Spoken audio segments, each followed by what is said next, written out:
Maalab na pagbati Pilipinas. Ikawalong linggo ng impeachment trial ni Vice President Sara Duterte at patuloy ang pagdinig sa maanumalyang paggamit ng bise sa confidential funds. At sa mga nagdaang sessions, unti-unting na-establish na si Vice President Sara ang may alam at siyang nag-aproba ng mga operasyon na ginastusan sa mga pondong ito. Ano pa ba ang mga tampok sa mga sessions nitong nakaraang linggo? Makakasama natin ngayong araw si Sir Vladimir Cottua, ang National Convener ng Taong Bayan Ayaw sa Magnanakaw at Abusado Network Alliance at miyembro ng bagong lunsad na Bantay Impeachment Network para pag-usapan ng updates sa impeachment trial ni Vice President Sara Duterte. Ito si Ruth Riamilio. Samahan niyo kami sa episode na ito ng Bantay Impeachment. And maalab na pagbati, no, Teacher Vlad?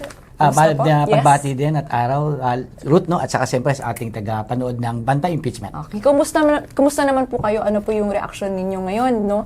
Sa nagdaang linggo ng impeachment trial kay Vice President Duterte? Well, una-una, no, naging bahagi tayo ng pagbabantay impeachment, no, at napanood na pakinggan natin aktual, no, sa Senate hearing. Sabi nga natin, tapos na yung boxing. Doon pa lamang sa pahayag na sino nag-utos, sabi mo kanina, walang iba kundi si Vice President Sara. Tungo naman tayo sa diskusyon mismo nung paghimay natin sa nagdaang impeachment trial. Mula po nang umupo sina SDO Gina Acosta at OVP Assistant Secretary Lumuel Ortonio, ano-ano na po ba yung mga nailantad nila kaugnay ng pag-aproba, pag-disburse at paggamit ng confidential funds ni Vice President Duterte? Actually, marami eh. Una-una talagang malinaw yung maling paggamit mismo ng may 600 milyon na confidential fund. Yun yung pinaka-highlights talaga ng artikulo nung pinag-uusapan sa Senate hearing, no? At kung hihimay natin talaga yon, no, makikita dun sa testimonya, no, ng tinatawag na hostile witnesses na si Acosta, number 1 yon, at saka yung pinakahuli, no, yung Assistant Secretary mula sa Office of the Vice President. Talagang number 1 ay saan binigay o dinala yung pera, no? Dun sa trusted man niya, no? Opo. Especially yung military na si Colonel La Chica, no? At pangalawa, walang ebidensya o kaya tawag natin na resibo, kasi sa common na lingwahe, di ba, pag bibili ka lang sa isang bilihan o kainan, dapat may resibo, no? That's number 2. At ang pinakamalupit ay isasabihin natin ay pera muna bago yung plano, no? Ibig sabihin, walang tinatawag na parang physical plan, no? At yung pinakahuli siguro, ito yung pinaka-highlight, ang nag-utos talaga, aminado yung dalawa, walang iba kundi, no, si Vice President Sara Duterte. Ayun po, bilang patuloy po natin, no, sa diskusyon, tama po yung tanong ng prosekusyon at ilang senator judges na kung sila Acosta at Ortonio na dalawa sa top officials, no, ng OVP ay walang alam, sino pa ang natitira sa opisina ang may alam sa paggasta ng confidential funds? Naku, siguro kahit sino tanungin mo, kahit simpleng barbero o tricycle driver, malinaw pa sa sikat ng araw na kung sino ang pinaka-head of agency, no? Kung sa Office of the Vice President yan, di siyempre si Vice President Sara Duterte. Malino naman sa mga testimonya at makikita natin sa mga pirma at sinasabi doon na kaya mayroon silang tiwala kay Colonel La Chica sa Office of the Vice President dahil yun ang binigay at pinagkatiwala sa kanilang madam o walang iba kundi si Vice President. Ano naman po sa tingin nyo yung naging takbo ng rason ng mga testigo, yung mga nakaraang witness na kaya sila gumamit ng mga milyong-milyong pondo ay para kumuha ng impormasyon para gamitin sa seguridad ng OVP? Ano po yung red flags nito, lalo na sa paggamit ng pondo ng taong bayan? Well, yung unang-una nabanggit natin kanina na, no, na walang mga resibo, wala acknowledgement receipt, no? Tapos yung sinasabi nga natin na redundancy, no, nabanggit yan na mayroon namang trabaho yan naman yan, ng AFP, ng PNP, no? At nakapagdataka, ito yung pinakamalupit na, no, December 21 to 31, kung usapin ng security ay wala naman talaga yon, no? Siguro isang red flag na na-highlight dito, siyempre, yung kanino binibigay yung yung sinasabing confidential pa na dapat ay sinasabing sa mga witnesses, pero mo ay 300 million, something like that, ay bibigay mo doon sa usapin ng pagbili ng silya. So, yun ang pinaka, isang malaking katanungan, no? Meron ba talagang pinatungong pera? Idagdag pa natin yung mga aliases na iba-ibang mga pangalan na at kung saan-saan ibinibigay, no? Kung sa isang araw ay kaya mo pumunta sa ganitong mga lugar, malaking question yun. Common, logic dictates na hindi kaya ng isang tao. Siguro yun yung pinaka-highlights na malabo talaga na maimpera ng taong bayan ay nadala sa tama. Okay po.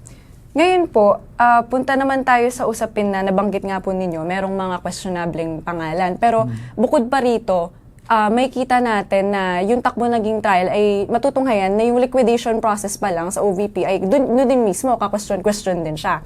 Ngayon, kung si VP Duterte po, ang mga may authorization sa lahat ng irregular na disbursement nito, lalo na sa paggamit ng confidential funds, kanina lamang naglabas si Vice President Duterte ng kanyang statement. Bakit sa tingin ninyo, nasabi na sa kanyang statement na kailangan pang patunayan o patunayan ninyo na may kasamang ebidensya?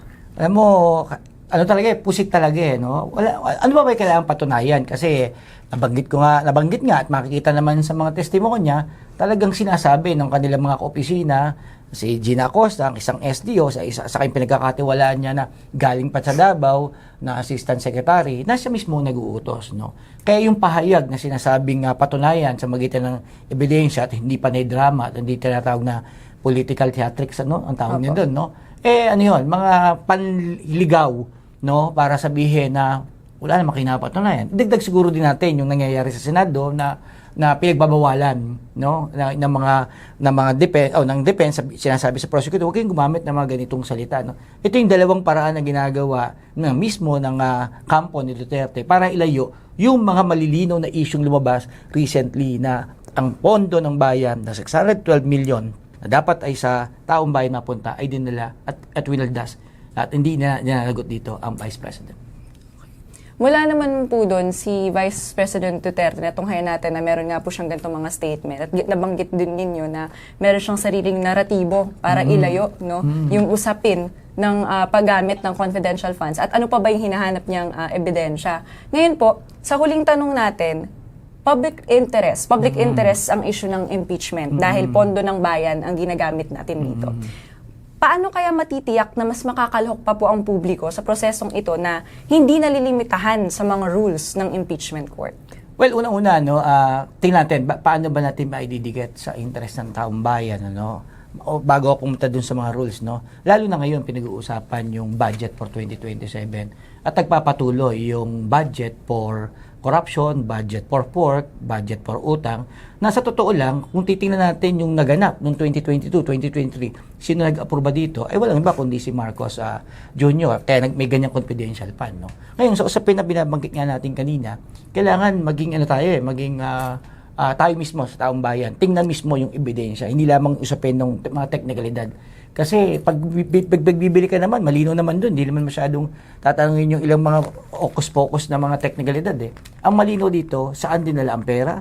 Wasto ba ito? Yun yung kailangan, yung usapin ng moral na usapin at usapin ng accountability. Maraming salamat, Teacher Vlad, sa pagpapaunlak po dito sa ating programa at sa paghimay ng pagtatapos ng ikawalong linggo ng impeachment trial ni Vice President Sara Duterte. At ngayong araw, natunghayan natin sa ating diskusyon na taliwas pa sa teknikalidad ng impeachment trial ang kailangang busisiin at dapat busisiin sa pagtakbo ng paglilitis. Lalo na ngayon na na-establish na nasa autorisasyon ng Vice Presidente ang operasyon ng pondong ginamit, pondo ng taong bayan. Kaya higit lalong hinihikayat ang publiko na tumutok at busisiin ang impeachment trial laban sa Vice Presidente. At mula doon, ito si Ruth Remilio. Salamat sa pakikisama at sa panonood ng Bantay Impeachment.